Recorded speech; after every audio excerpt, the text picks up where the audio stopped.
Hi குட்டீஸ். என்னைக்கு நம்ம பார்க்க போற உண்மை சம்பவம் நம்ம மோசே தாத்தா பத்தி தான்.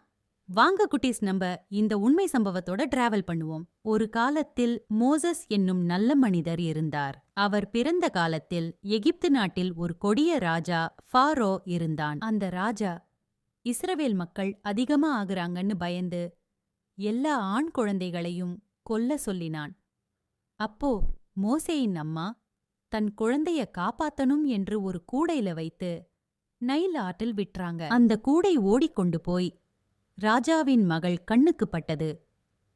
அவள் அந்த குழந்தையை பார்த்ததும் மனசு உருகி, இவன் என் குழந்தை என்று வளர்த்தாள்.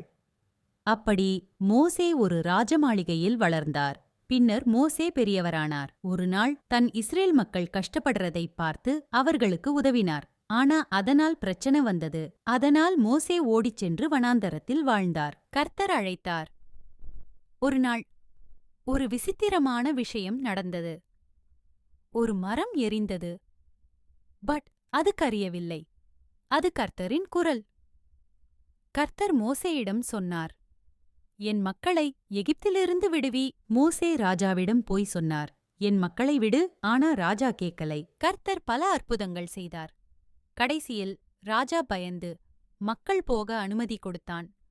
மோசே மக்கள் எல்லாரையும் அழைத்து சென்றார். முன்னே கடல் இருந்தது. அப்போதுதான் கர்த்தர் யார் இன்னைக்கு எகிப்தியருக்கு புரிஞ்சிச்சு. கர்த்தர் உதவினார். கடல் இரண்டாகப் பிரிந்தது.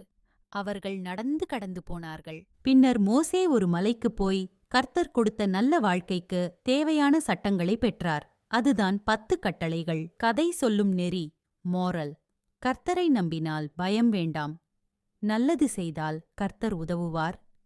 தைரியமிருந்தால் பெரிய விஷயங்களையும் செய்யலாம். என்ன கூட்டீஸ், நீங்களும் ஏசப்பாவா நம்புவீங்களா?